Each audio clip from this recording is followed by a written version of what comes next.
when the most skilled martial artist in modern action cinema can't get a leading role in a major studio film, but actors who've never thrown a real punch in their lives headline $100 million franchises, something is broken. Scott Adkins can do things on camera that make stunt coordinators weep with joy. And that's exactly why Hollywood kept him in the shadows for 20 years. The Birmingham Blueprint. Picture this. It's 1981 in Sutton Coldfield, a working-class town outside Birmingham, England. A skinny 10-year-old kid named Scott Adkins is getting bullied at school, pushed around, humiliated. He's not big, he's not tough. He's just another target in a rough neighborhood where weakness gets punished daily. His father notices the fear in his son's eyes and makes a decision that will change everything. He takes Scott to a local judo club. That first day on the mats, something clicked. The discipline, the respect, the way technique could overcome size. Adkins fell in love with martial arts the way some kids fall in love with football or music.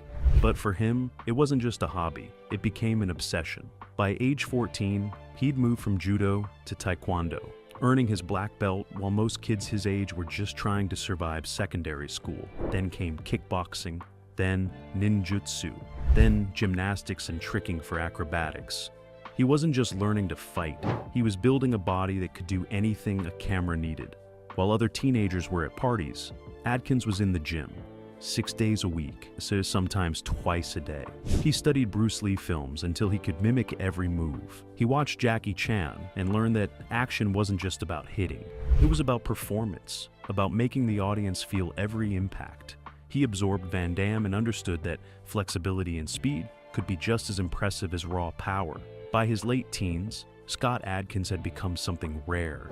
A legitimate martial artist with the athleticism of a gymnast and the work ethic of someone who'd spent his entire childhood proving he wasn't weak anymore. But here's the thing about being incredibly skilled in a small English town. Nobody cares. There's no path from a Birmingham dojo to Hollywood stardom. Martial arts films were seen as cheap Asian imports or relics from the 80s. The action genre had moved on to CGI and wire work. Genuine ability didn't matter anymore. Or so everyone thought. The Hong Kong gamble. In 2001, at 25 years old, Scott Adkins made a decision that most people thought was insane. He packed his life into a suitcase and moved to Hong Kong. No contacts, no guaranteed work. Just a belief that if he wanted to make it in action films, he needed to learn from the people who invented the genre. Hong Kong's film industry in the early 2000s was brutal. The golden age of Jackie Chan and Jet Li had passed. Productions were smaller, budgets tighter, and here comes this British kid who doesn't speak Cantonese, trying to break into a system that had been closed to outsiders for decades. Adkins joined Jackie Chan's stunt team, which sounds impressive until you understand what that actually meant. It meant taking falls that could break your spine. It meant rehearsing fight sequences 50 times until every move was perfect. It meant getting hit for real, because that's how Hong Kong action works. No Hollywood safety nets, no insurance cushions. Just pain and repetition until you get it right. He worked on films nobody in the West would ever see. He played masked henchmen, nameless thugs who got kicked through windows. He took the beatings that made the stars look good, and he learned. He learned how to sell a punch, how to make a kick look devastating without actually killing someone, how to choreograph a fight sequence that told a story instead of just showing off. The Hong Kong stunt community is a brotherhood forged in blood and broken bones. They don't respect fame or connections. They respect one thing. Whether you can do the work, Adkins could do the work. He landed small roles in Hong Kong productions, minor parts that paid barely enough to survive. He appeared in a few British films, playing villains and henchmen. Nothing that would make anyone remember his name. But behind the scenes, word was spreading. Stunt coordinators started requesting him specifically. Directors noticed that when Adkins was in a fight scene, it elevated everything around him. He wasn't just competent, he was exceptional. And in 2006, that reputation reached the right person at exactly the right moment. The Undisputed phenomenon. Isaac Florentine was a director who understood something most of Hollywood had forgotten. Action films work best when the action is real. When he was casting Undisputed 2, last man standing. He needed someone who could carry an entire film through physical performance. Someone who could make audiences believe in a Russian prison fighter, so dangerous that men feared even speaking his name. He'd heard about a British martial artist working in Asia who could do things on camera that seemed impossible. Scott Adkins walked into that audition and became Yuri Boyka. Not played him, became him. The role required spinning kicks, gymnastic flips, one-legged squats that most professional athletes can't even attempt.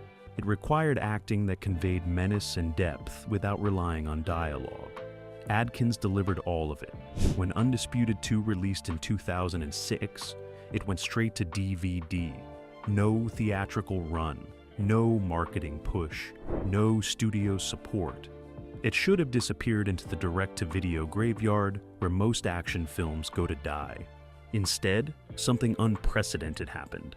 Fight fans discovered it. Martial artists found it. The underground action community, the people who actually understood what they were watching, lost their minds. Boyka's fight scenes were being shared on early YouTube.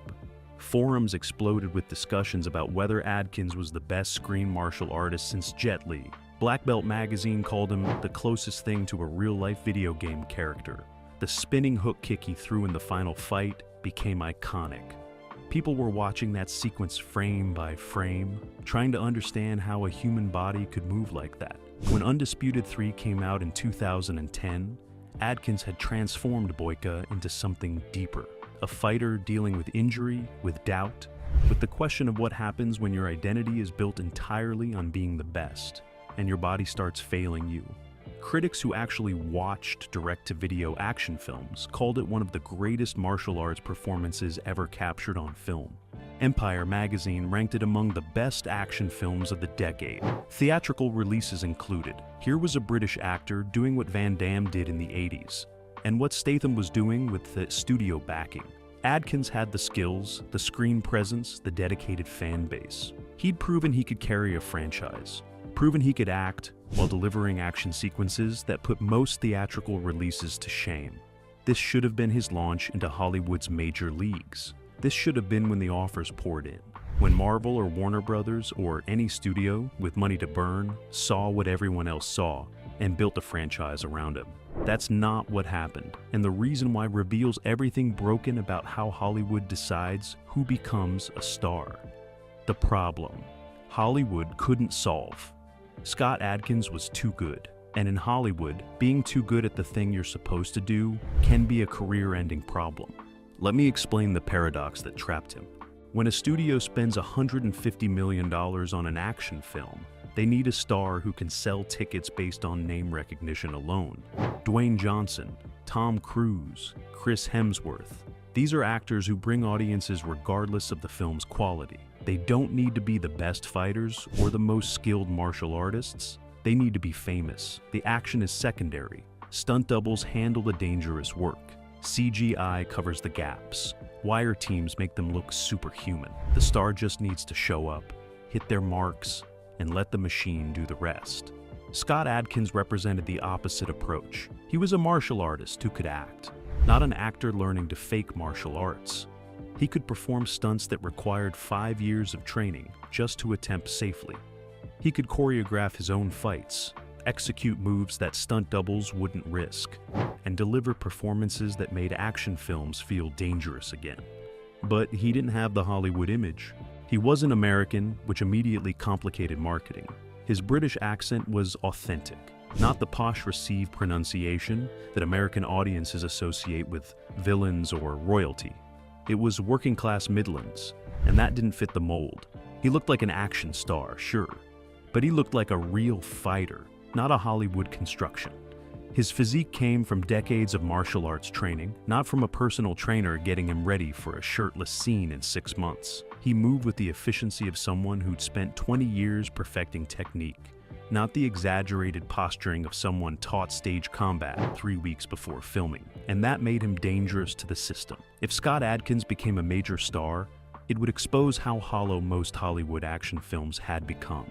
It would reveal that all the wire work and CGI and rapid editing existed to hide the fact that most action stars couldn't actually fight. It would set a standard that most actors couldn't meet and most studios didn't want to pay for, because real martial arts action is harder to film, more dangerous, more expensive in terms of insurance and time. It's easier to hire Chris Pratt or Ryan Reynolds, teach them some basic moves, and let the stunt team do the heavy lifting. The Expendables should have been Scott Adkins' breakthrough. Sylvester Stallone was assembling every major action star from the past 30 years for a throwback to 80s action cinema. Adkins was literally the best martial artist working in the genre. He should have been right there alongside Statham and Jet Li.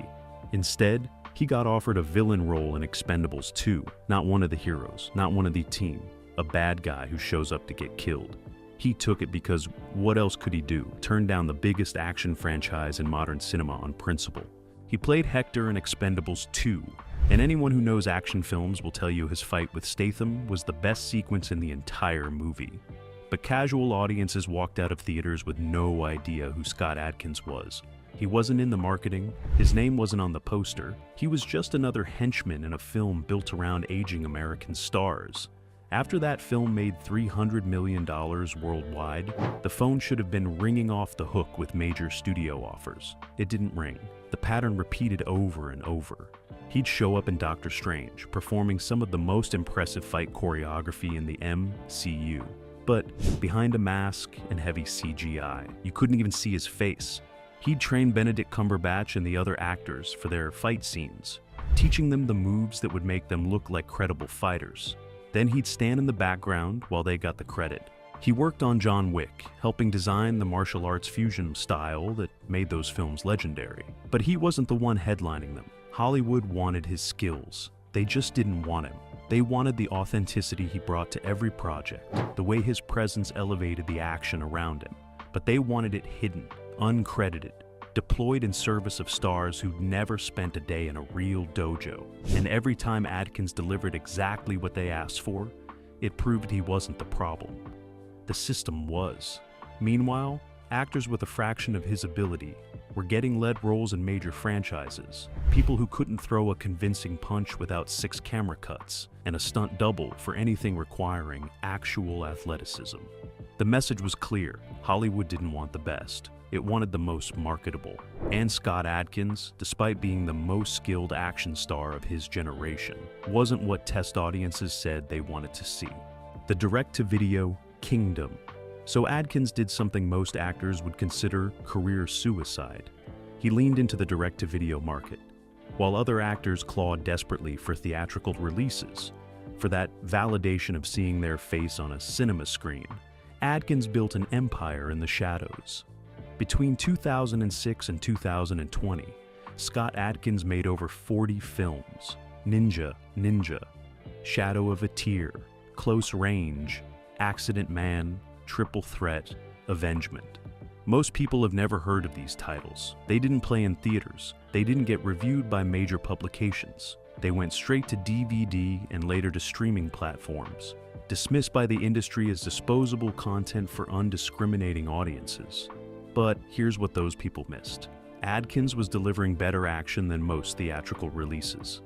Ninja, Shadow of a Tear, has fight choreography that rivals anything in the Raid films. Close Range is a single-location action masterpiece, shot with the intensity of a John Wick film, but made for a fraction of the budget. Avengement is a British crime thriller with fight scenes so brutal and realistic that stunt coordinators used it as a teaching tool. These weren't cheap cash grabs. They were passion projects made by people who actually loved action cinema. The budgets were small, usually under $5 million. The shooting schedules were punishing, sometimes 15 days to make an entire film. The distribution was limited to markets that Hollywood barely acknowledged existed.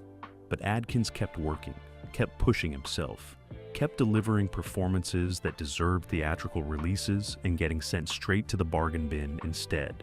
And here's the cruelest irony: those direct-to-video films were profitable, very profitable. Action fans in Asia, Eastern Europe, and Latin America consumed them religiously. Next spate, streaming platforms paid licensing fees that made the investments worthwhile.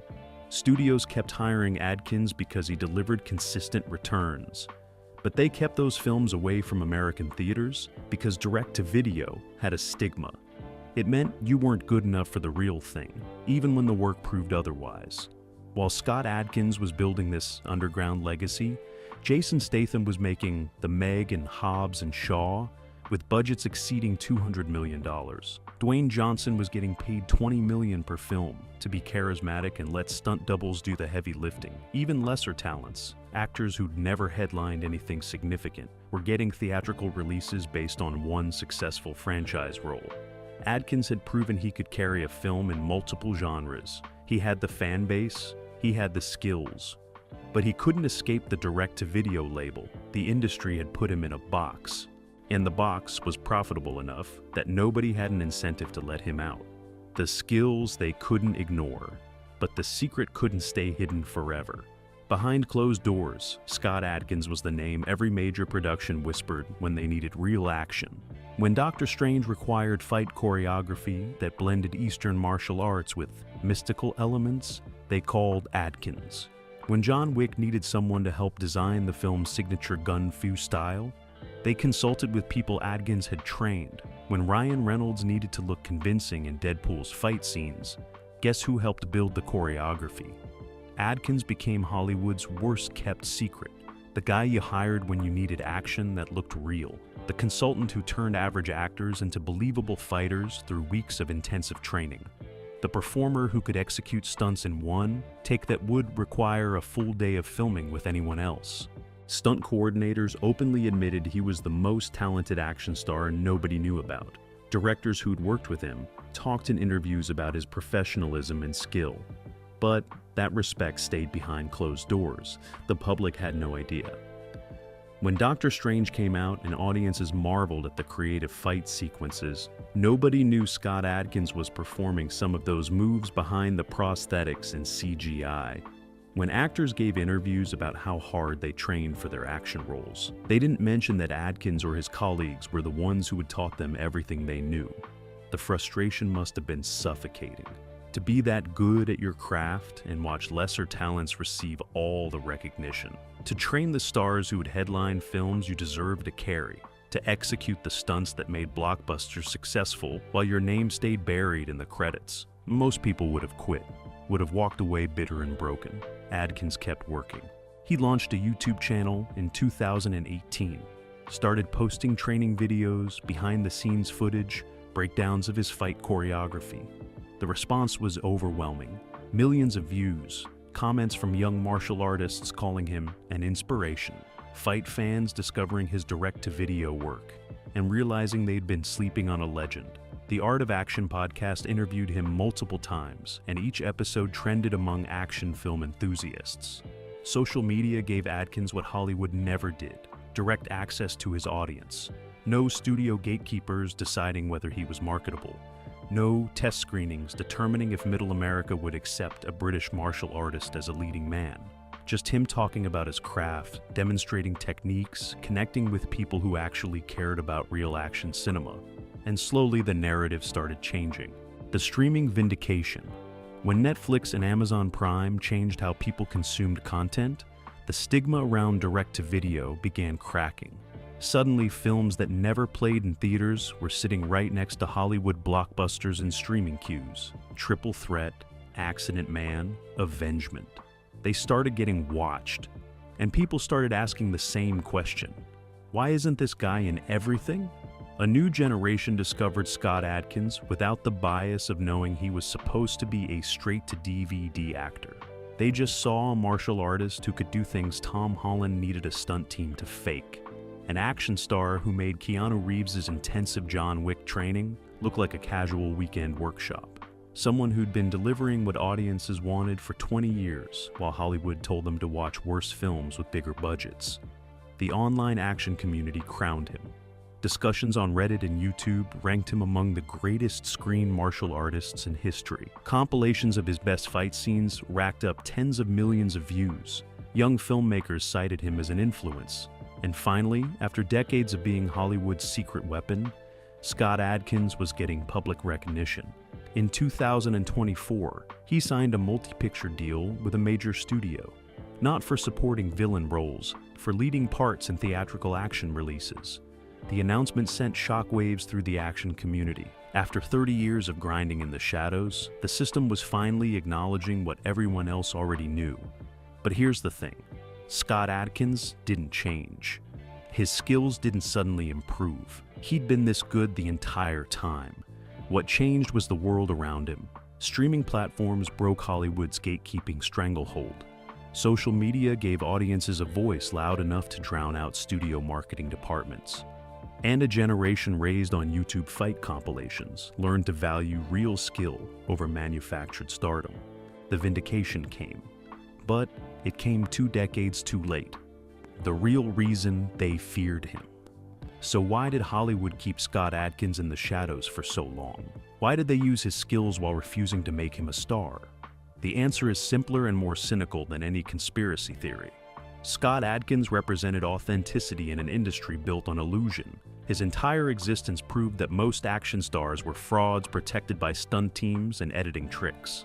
If audiences saw what real martial arts action looked like, consistently, from a star who could deliver it in every film, they'd start questioning why everyone else looked so fake by comparison.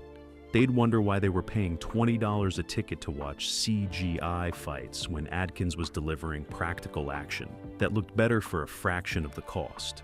Hollywood runs on control. Control over who becomes famous. Control over what stories get told. Control over which faces audiences are allowed to worship. Scott Adkins couldn't be controlled. He didn't come up through the studio system. He didn't owe his career to an agent or manager who could be bought. He built his reputation through pure skill, and skill can't be manufactured or managed the way fame can. If Adkins had become a major star in 2006 when Undisputed 2 proved his capabilities, it would have changed the action genre. Studios would have been forced to hire actual martial artists instead of building actors in gyms for 6 months. Fight choreography would have needed to evolve beyond quick cuts and shaky cam. Insurance costs would have skyrocketed, because you can't fake the kind of action Adkins delivers. The entire business model would have shifted, so they kept him where he was useful but not dangerous. They used his skills, profited from his work, let him make his little direct-to-video films that earned steady returns, and they made sure his name never got big enough to challenge the system. That's not speculation. That's the pattern repeated across decades of career decisions that make no logical sense unless you understand that Hollywood feared what he represented more than they wanted what he could offer. The legacy and the question. Today, Scott Adkins is in his late 40s. He's still training, still performing stunts that would hospitalize most actors half his age, still proving that real martial arts and great action films aren't mutually exclusive. The streaming era and social media gave him the recognition Hollywood refused to provide. But the question remains, what if they hadn't waited? What if Scott Adkins had been given the Expendables lead role in 2010?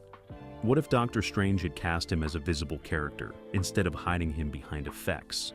What if any studio had looked at Undisputed 3 and decided to build a franchise around the best screen martial artist of his generation? How would action cinema be different? Would we have suffered through as many poorly choreographed fight scenes? Would audiences expect more from their action stars?